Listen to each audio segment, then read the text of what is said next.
following program is a presentation of the Options Insider Radio Network.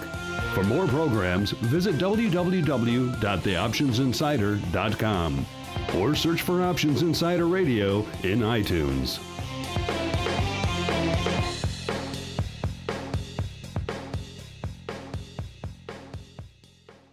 Good afternoon, everyone. I would like to take a few moments to update you on what Box has accomplished over the past year and what we are working on going forward. Since our last OIC meeting, we made a change to the way customer orders are exposed in the PIP, meaning that quotes and orders on the book prior to a PIP broadcast will not be executed until the PIP has concluded. This has allowed customer orders more potential for price improvement. As of January, market makers on Box were no longer required to participate in the pre-opening phase or provide continuous two-sided quotes at the market open. In February, we introduced new order entry price protection functionality that prevents participants' incoming orders from being accepted by Box if the order price is outside a defined range. We also reduced the directed order exposure period from 3 seconds to 1 second. We were approved to amend the allocation in the PIP when there was only one matched competing order from 40% to 50%, and that functionality will be implemented at the end of this month. We launched a new website redesign earlier this year. As of the first of the year, we streamlined the billing process and are utilizing the OCC to facilitate the monetary portion of the monthly billing for all of our participants. We also implemented the new OCC unique trade ID feature that allows the trade ID to be passed through to all post-trade operations such as CMTAs, allocations, and give-ups.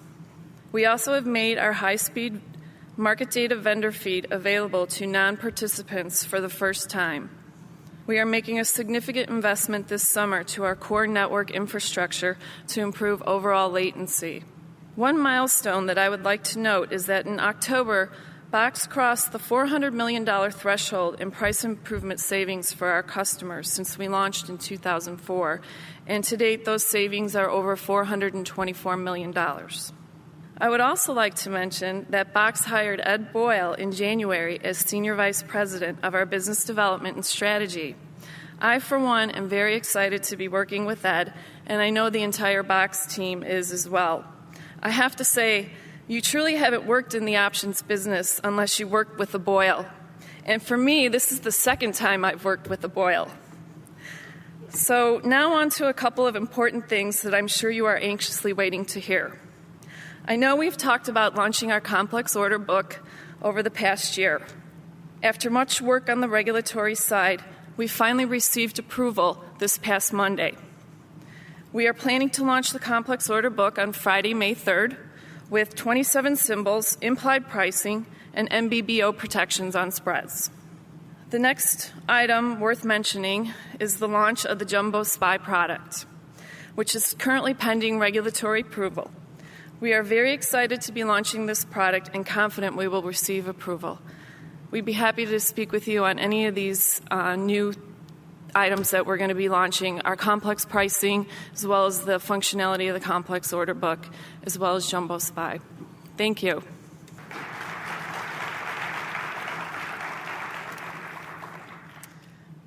All right, next up is Updates.Exchange, Joe Bracco, Senior Vice President, Head of Sales, Bats Global Markets.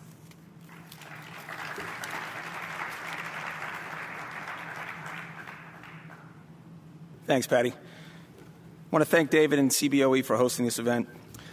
I'm Joe Bracco. I'm head of sales for U.S. equities and our options businesses at BATS. I'm going to start with a global overview of BATS. In Europe, BATS Chi-X operates the largest pan-European equities exchange by notional value traded and market share. Month-to-date market share has been consistently running between 23 and 24%, and our latest growth has been fueled by gains in Spain, posting new monthly market share records of 12.8% this March, up from just 4% in January, with intraday numbers touching the 20% level.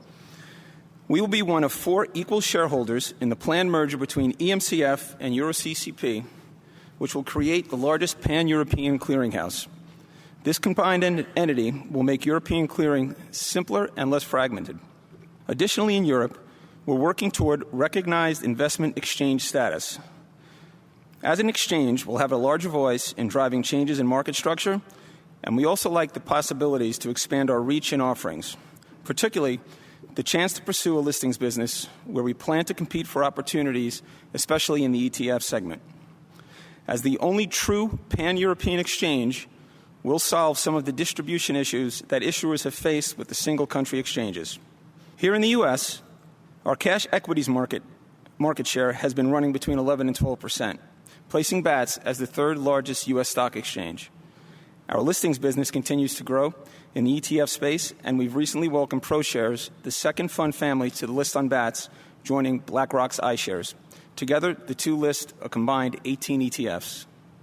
On the 14th of March, we operated our entire business from our disaster recovery site for the first time, disconnecting our global headquarters from all outside network access for the entire day, mirroring what could happen in an actual disaster situation.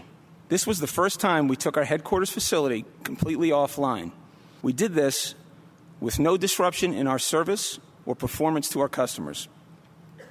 Our still growing options exchange recorded its best month ever this past February, posting a record 4% market share. And month to date, market share is in line with that same 4% number. The catalyst behind this year's growth has been an initiative to drive the depth and breadth of quoting on the exchange. Our quoting incentive program, known as QIP, has fueled an expansion of market maker participation, competition, and growth. The registration-based incentive has resulted in more underlyings being quoted and a deeper pool of liquidity for all trading participants. In fact, according to Upper Stats, quoting on BATS options has increased roughly 50% since the first half of 2012. With QIP, registered market makers have the opportunity to receive additional rebates of as much as 8 cents a contract. These rebates can be combined with those for setting the NBBO. So members trading as professional, firm, or market maker capacity have the opportunity to earn rebates as high as 48 cents a contract in penny names. On the customer side, members can earn an additional 3 cents a contract on executions where their market maker is registered, giving those customer capacity orders the opportunity to receive rebates as high as 50 cents a contract in penny names and as much as 83 cents a contract in non-penny securities. Additionally, our Grow With Us incentives give new and existing members the ability to achieve the economics of the next tier level when they show growth of just 10 basis points of TCV as they scale between the tiers. While these initiatives are in place to drive market share growth, these favorable economics have resulted in better market quality, more series quoted, and deeper liquidity on the exchange. As with all BATS markets, new initiatives are largely driven by customer demand. Today we announced that Actant, a provider of quoting software for market-making community, will be providing its customers with access to the growing BATS options market. This is an opportunity for an entire new class of market makers to take advantage of the economics around the market quality incentive programs mentioned earlier. Beginning May 1st, we'll offer unthrottled port throughput on logical ports with bulk quoting capabilities. Members will have until the end of May to test this increased throughput. And of course, we'll continue to offer a full suite of risk tools to all BATS options members, regardless of capacity. Additionally, we'll begin to work to accept pre-market orders later this year, something we know clients have been asking for, enabling functionality that gives customers more proactive and efficient trading. We were also the first exchange to offer free trading of mini options. While the trading size is less than a standard option contract, we recognize that the post-trade and regulatory costs are consistent with a standard contract. So by offering free trading in minis, hope to fuel adoption of these new and innovative products, making select high-priced securities more affordable for the retail investor. We appreciate the business of our members and trading participants, and will continue to look at ways to grow our business in this competitive space, as well as drive market structure and create efficiencies in all the markets where we compete globally.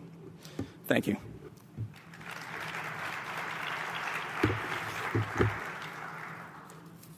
I'd like to introduce next Shelley Brown, Senior Vice President, Strategic Planning and Operations from Miami Exchange.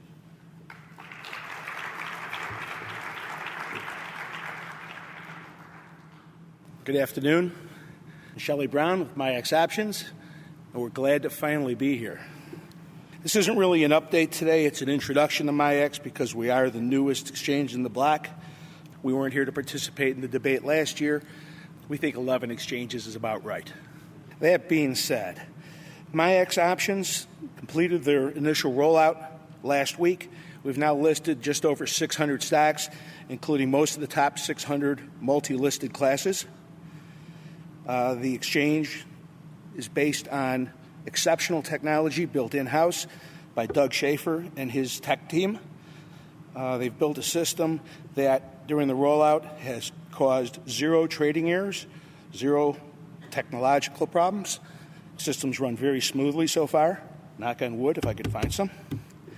It's a combination of patented testing technology that we've built and trade engine logic. The system is tested nightly, regression tested over 650,000 data points, tested for speed, tested for reliability, tested for functionality. There's no manual regression testing. This is all automated.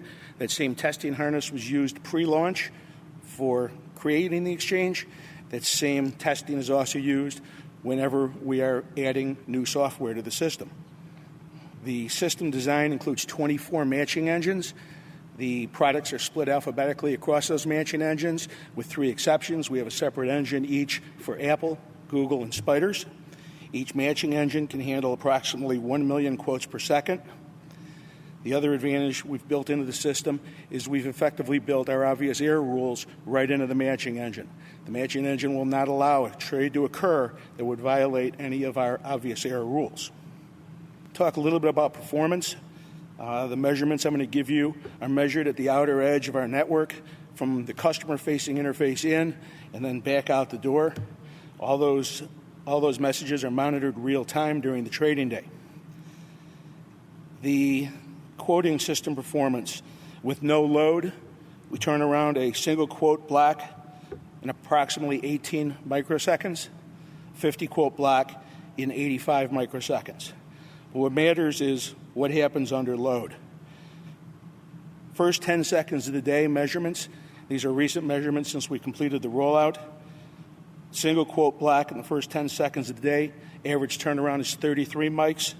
50 quote block. Average turnaround is 100 mics. First 15 minutes of the day. Single quote block, 29 mics. 50 quote block, 92 mics. What's significant is this measurement is, again, from the edge of the system where the market maker communicates with us, then back out, the ACK back out. When you get an ACK from MIAX, your quotes are in the trading engine. The trading engine creates that acknowledgement. Guaranteed, you are in the engine when you get that acknowledgement back. We continue this to measure on a daily basis, and you receive reliable access under load.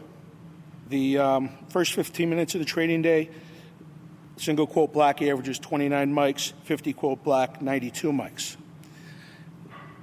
And again, these are under stress. These are during the opening. I've had people ask, what about jitter? What are the outliers? In the first 5 minutes of the trading day, the average trading day, we handle several million quote blocks. On an average trading day, over 99.9% of those quote blocks are handled in under 100 mics. Between 1,000 and 2,000 are handled between 100 and 200 mics. And we have 75 to 100 additional outliers, but our outliers run between 200 and 800 mics, and those occur while we're in an opening auction. So it's an extremely small percentage. The jitter is very, very low. Fix orders, first 10 seconds, turnaround of a marketable fix order, and again, this is from the edge, customer-facing edge, back to the customer-facing edge, approximately 128 mics. First minute, 119 mics. Jitter is extremely low. What this means for our members is fewer errors, more certainty of execution, faster trades and trade reports, faster ability for our market makers to hedge their positions. The system has self-trade prevention built in. Market maker MPID will never trade against its own MPID via quote or order. The functionality that we rolled is basic functionality. We have additional plans for this year for new functionality to be rolled out. Included in those plans are adding attributable orders. Those attributable orders will identify the MPID of the fixed order provider. It'll be an ID that everyone can read, not some hidden value entered on the individual order. We plan on adding a price improvement mechanism. We plan on rolling complex orders. When that complex order book is rolled out, it also will include price improvement auction. Again, we're happy to be here. We're happy to finally be part of the industry. We appreciate the support from all of you to date. I know it's been a long road. You've been hearing about us for a long time. We're finally here, but we're happy to be here. Please try MIAX options. You can visit us at MIAXoptions.com on the internet, and if you have any questions, please feel free to reach out to us. Thank you.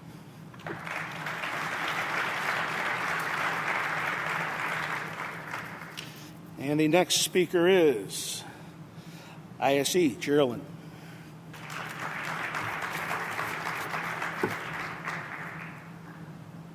Nothing like being kept in suspense while you have to give a speech. So, we've had another extremely busy and exciting year. With the successful implementation of our new trading platform behind us, we've been able to focus on innovation. So today I will focus on innovations over the past and coming year and how our innovations have contributed to the industry. We've introduced new functionality, products, and what would another OIC be without the announcement of another exchange? We're thrilled to be on the cusp of launching our second options exchange. Given the number of exchanges is in double digits, it's important that you know why we are launching another. So in the second quarter of this year, ISE Gemini will launch. And of course, for my legal friends in the audience, it is pending SEC approval. Both exchanges will run on the same technology platform. This means existing members can easily access Gemini. DTI and fixed interfaces will remain exactly the same on both exchanges, minimizing your resource requirements. The proven technology will remain the same for both, even as we continue to innovate and implement new releases in the future. Precise Trade users can access both exchanges from a single front end. For those of you who don't know, Precise is our internally developed front-end trading application.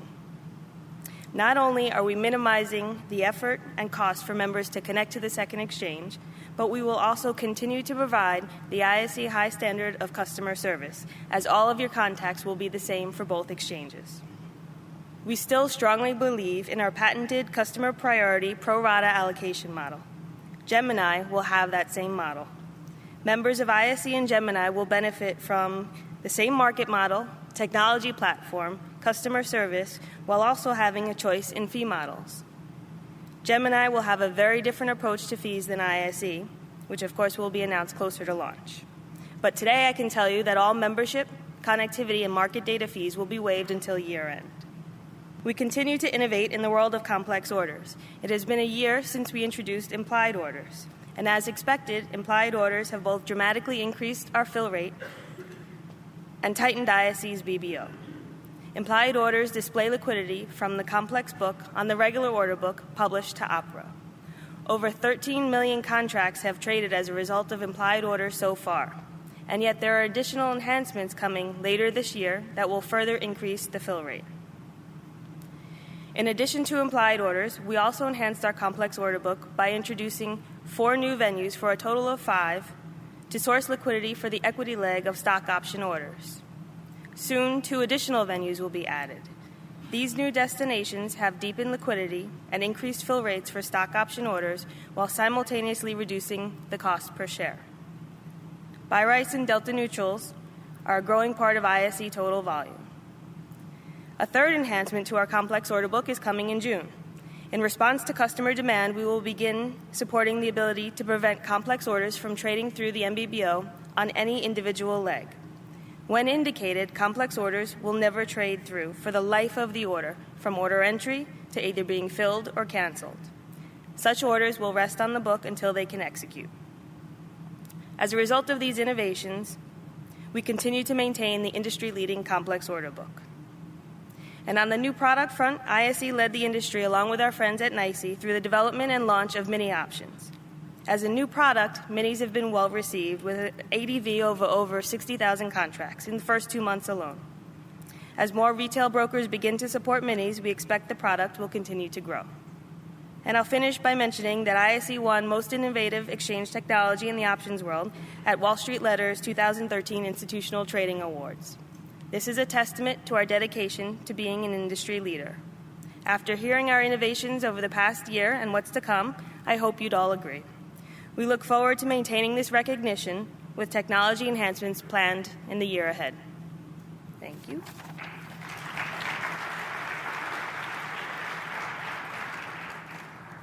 And the winner is OCC Business Development, Carolyn Mitchell.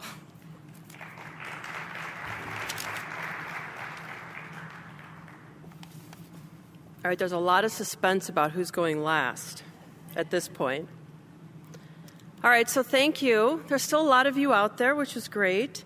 My colleague David Gray mentioned that our industry is celebrating its 40th anniversary, and I'm happy to say that this is also the 40th anniversary then of the CBOE Clearing Corporation, which is today known as OCC. So the founders of this industry had crucial insight.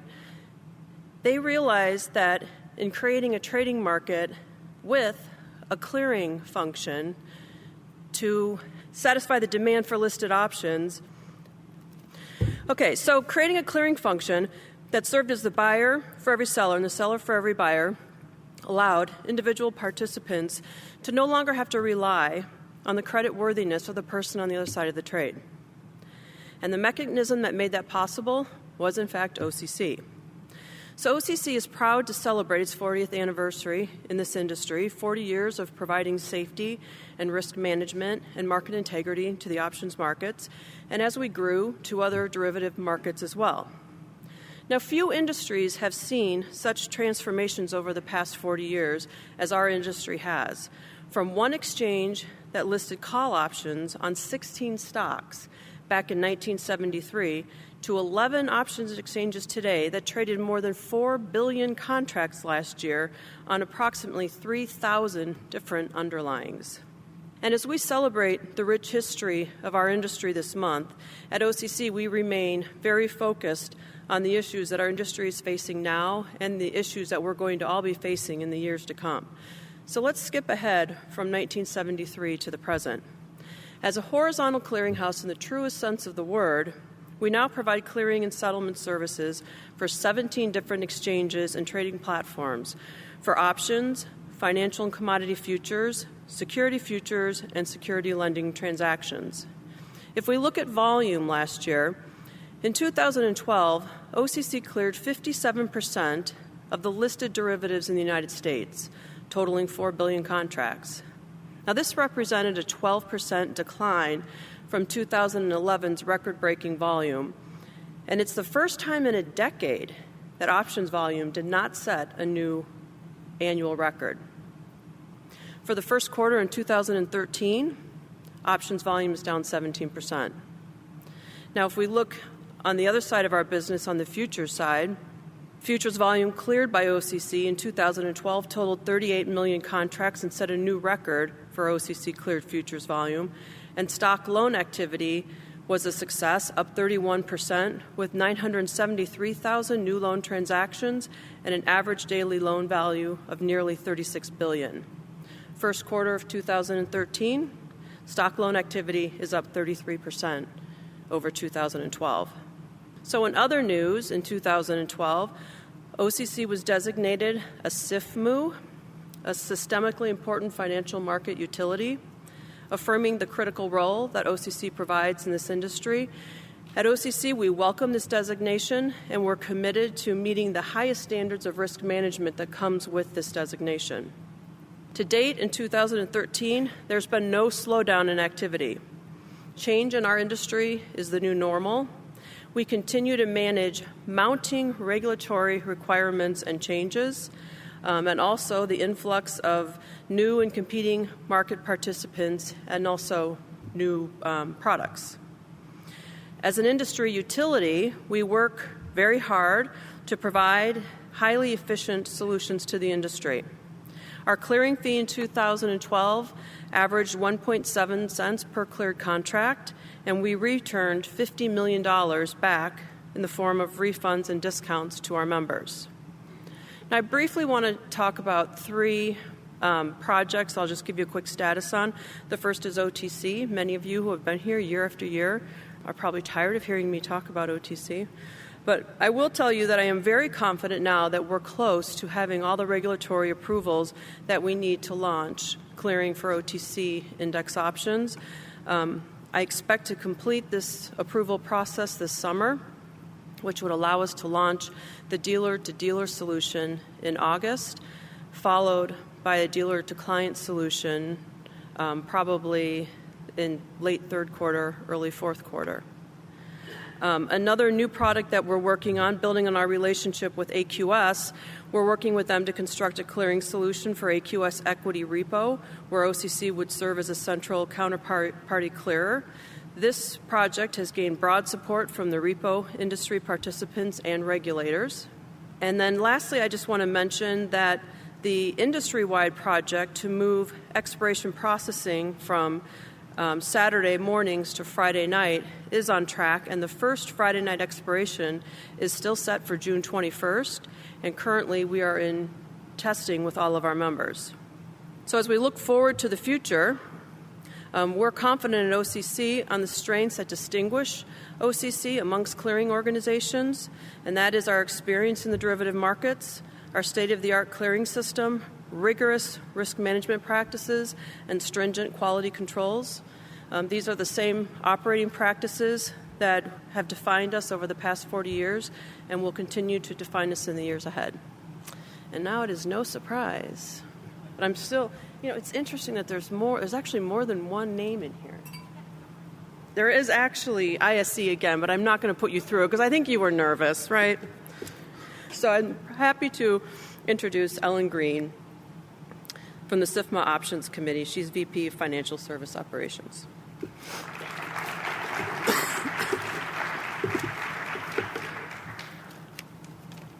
Thank you. It's a pleasure to be here today. My name is Ellen Greene, and I'm Vice President in the Tech Ops Group at SIFMA. In this capacity, I have the pleasure of serving as staff advisor to SIFMA's Listed Option Trading Committee. This committee advocates on policies and rules that impact the options market and the investment public.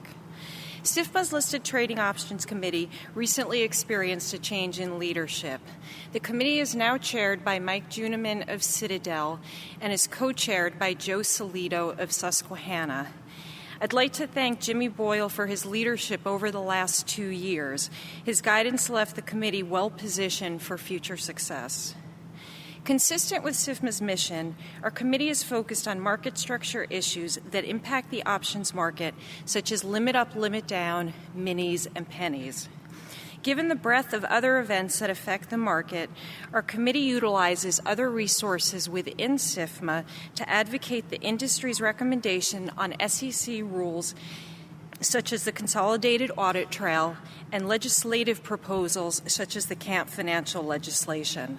SIFMA is also actively engaged in implementation issues such as large trader reporting. Since taking over the committee in August 2012, we have successfully worked on several issues, the first being limit up, limit down. When the SEC created an NMS plan that covered the equity markets, the options markets were left with little guidance from the Commission about how the market should operate when the underlying equity is in a limit or straddle state. The committee spent considerable time working to develop a set of guidelines geared towards protecting the retail investor with the goal of eliminating bad prints and creating a consistent experience across all options exchanges. The committee worked with each exchange to articulate SIFMA's recommendations, which were also communicated to the SEC. The committee was pleased with the outcome as the markets had consistent rules in place when Limit Up, Limit Down launched on April 8th. The committee also worked with the exchanges on the launch of mini options. We had concerns that minis might be launched prior to the retail community being prepared to support their customers' trading of the product, and without the proper rules in place to ensure that the minis would trade in the same pricing increment as the standard option.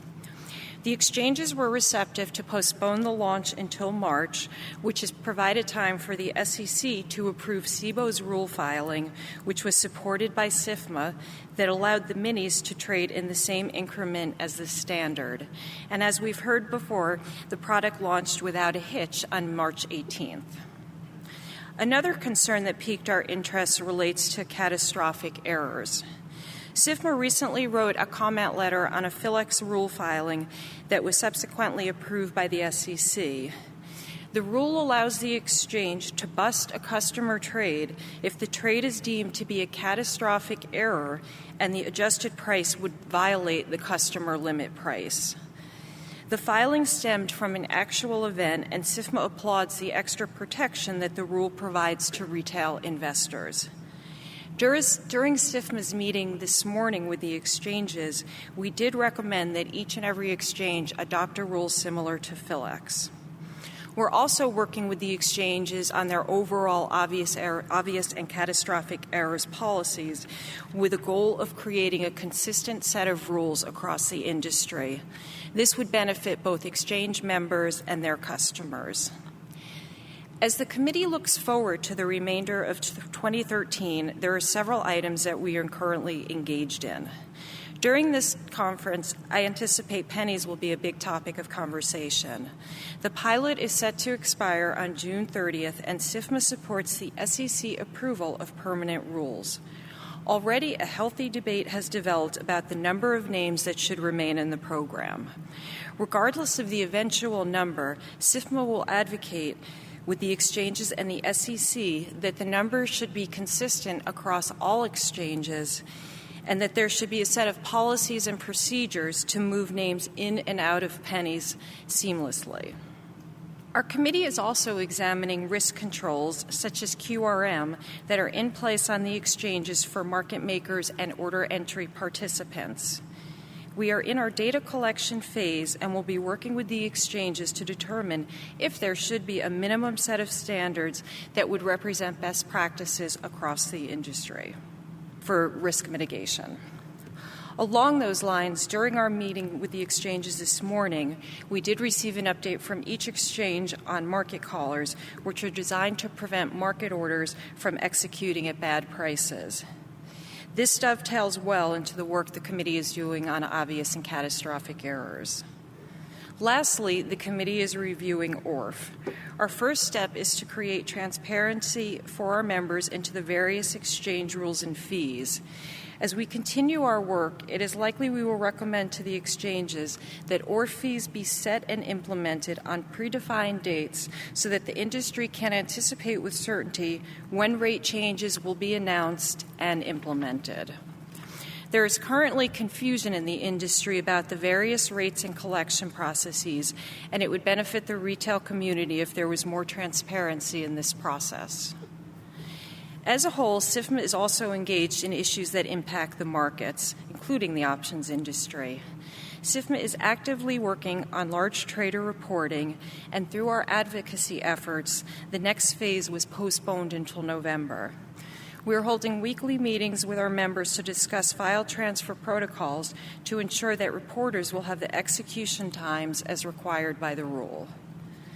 Last summer, the SEC passed Rule 613, Consolidated Audit Trail, which will require the exchanges and FINRA to develop a set of rules that will require broker-dealers and exchanges to report every order, modification, cancellation, and execution into a central repository so that regulators can link the entire life of an order and tie it back to the beneficial holder of the account. CAT will be a major game changer for the industry, and SIFMA recently released a white paper on this called Industry Recommendations for the Creations of a Consolidated Audit Trail. The paper devotes a chapter to the treatment of options, which our members believe justify special consideration given some of the complexities with the product. Lastly, our organization has been heavily engaged in lobbying efforts on the financial products discussion draft, which is being spearheaded by Senator Camp. While SIFMA applauds efforts to create greater consistency and clarity in our tax laws, the legislation would result in changes to the tax treatment for straddles and mark-to-market, which would have negative consequences for investor. SIFMA has submitted a comment letter about this issue, and our CEO and staff have been actively lobbying on the Hill to educate them about options and what the profile of a typical retail customer is. As we continue our efforts on this issue and others, we hope to drive positive market structure changes in the options market to help improve investor confidence and grow our market. Thank you.